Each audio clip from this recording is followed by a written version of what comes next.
from the soul with it. Yeah.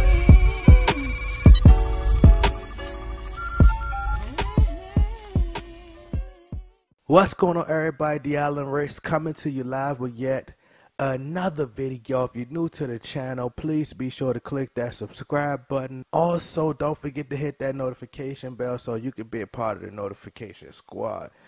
So as y'all can see, I finally got my pop filter. Y'all tell me how it sounds. Does it sound better? Should I upgrade, get a better quality pop filter?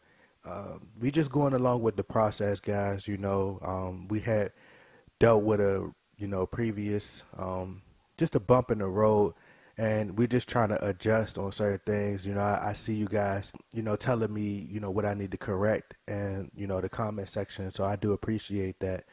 So we just progressing. We're gonna get better, and we're gonna just continue to grow this channel, and take it to different heights, take it to different levels. So I want to talk to y'all about George Sedano and the ESPN, LA radio podcast. And so LeBron James has until this Friday to determine whether he's going to opt into his contract, or is he going to opt out, test the free agency market, or whatever may have you. And George Sedano says if LeBron opts in, it won't be a good sign for the Lakers. And it'll be hard to add Kawhi Leonard and the possibility of adding, Paul George. He says by Friday night, June 29th, LeBron James has the amount of time to opt in or opt out of his deal with the Cleveland Cavaliers. If he opts in, that in theory it isn't a good sign for the Lakers. LZ Granderson says the Cavs can do a sign and trade with LeBron James. He may not want to leave the Cavaliers high and dry. George Sedano was saying, but then what happens to Kawhi? Keyshawn says if he opts in, he could get 5 years, 200 plus million, and they could trade him. George says he doesn't think that LeBron James is going to do a sign and trade, or he doesn't think that LeBron is those years of LeBron doing 5-year deals, 200 million. Those are over. Pretty much he's going to do 1-year deals from this point on, because he's been doing it ever since he came back, from Miami, and he's pretty much having the power in his hands to go where he wants to go and do, be able to have that freedom. The organization, whatever organization it may be the Cavs, the Miami Heat, the Lakers, whoever it is, if you guys aren't going to get the players that I need, then I'm going to leave, So Keyshawn Johnson says he has reliable sources that's been saying that LeBron James won't take a long time. He won't make the decision, go on, do the press conference and meet with Jim Gray. Obviously do the same thing that he did when he went to Miami. He said not 1, not 2, not 3, not 4. And he only ended up getting 2. And then Greg Popovich did. And then, LZ kind of chimed in and was like, LZ says it would be difficult to do a sign and trade because whatever asset the Lakers send them, we could be using that to get a deal for Kawhi Leonard. I'm going to break everything down and give my opinion on everything, if I'm just moving all over the place. But I'm just kind of breaking down to you guys what they were saying. I can't really use the audio right now due to with my channel how they demonetized, and they said something about duplication. So just bear with me, guys. It's just like a process right now until we can get over this hump once July 14th come and they, review my channel. So it's certain things I can't put on there for right now, but I will play the clip of what they say. I'm not going to play the whole thing like I was doing. I'm going to just play to you guys just part of the clip. George Sedano asks, would he do that for Dan Gilbert? Would LeBron James trust the Cavs front office because they traded Kyrie, for Isaiah Thomas, Jay Crowder, you guys remember that deal. And then, they got Jordan Clarkson and just pretty much moved the team around. They got a broke down Isaiah Thomas and they got a broke down Jay Crowder. What's funny to me is how, every player, like just pay attention to this. Once Jordan Clarkson went to, now we had Jordan Clarkson, so we know how great Jordan Clarkson was in that system. Now the question is, who's really the problem? That's what I want to know. Is it the organization? Is it the coaching staff? Is it LeBron James? My opinion would be LeBron James because of his style, of the way he plays the game. And because you have to analyze, like people don't analyze, they're just emotionally attached and they see what the narrative, they just see the narrative that these different outlets push, these major corporations push, whether it's Nick Wright and all these other guys, right? Because when Jordan Clarkson, we know when Jordan Clarkson played for the Lakers, look how great Jordan Clarkson was in that system. You know, he was the sixth man coming off the bench. He was a 46th pick in the draft. You know, Byron Scott gave him this freedom because Kobe Bryant was injured, because we had a lot of injuries, Julius Randle, and it was just the next man up. And he came in and he was doing a really great job. And even when they put him on the bench, he came off the bench, he could have been a candidate for sixth man of the year, right? And everybody know how great Clarkson was. He gets with LeBron, it's not the same story.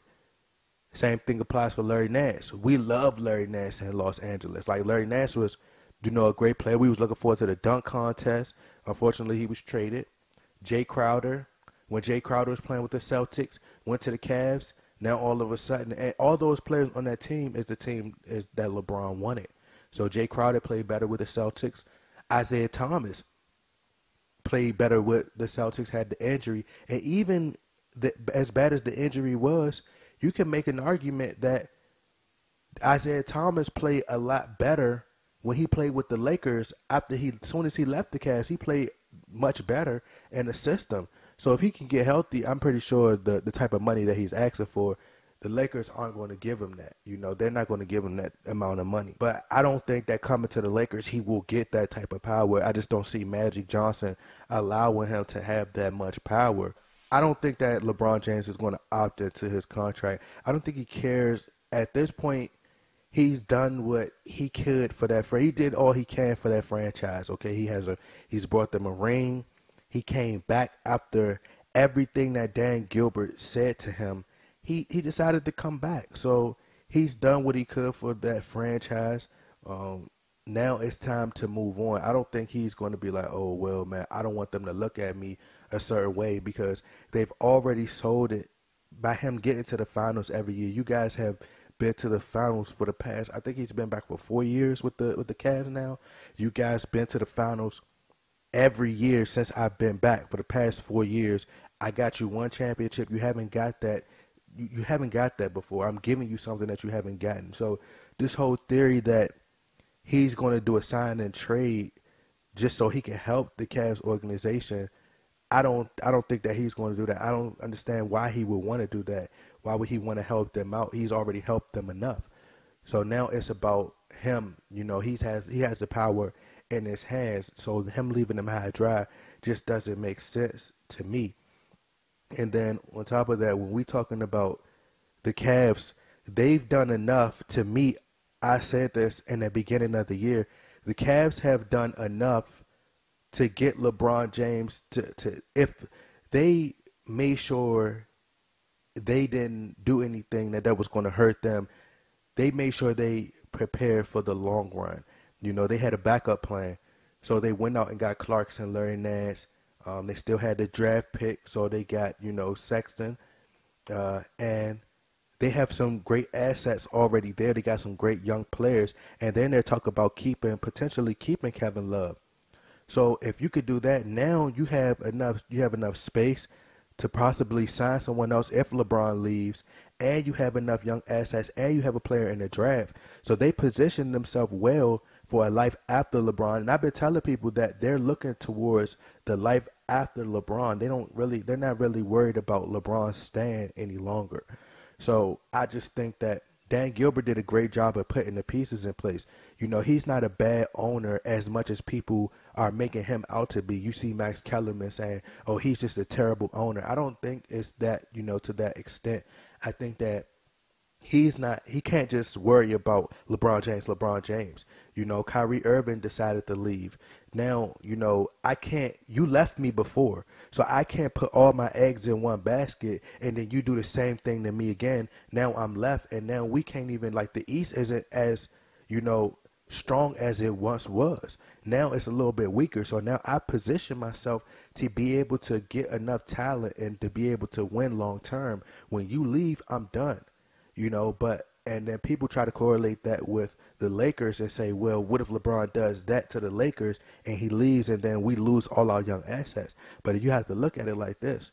Magic Johnson and Rob Pelinka are proven that they could build through the draft. So even if they do leave, you still have Kawhi and Paul George and enough young pieces, even if you keep Lonzo and enough young pieces to be able to win long term, even at a life after LeBron James. So it benefits both parties.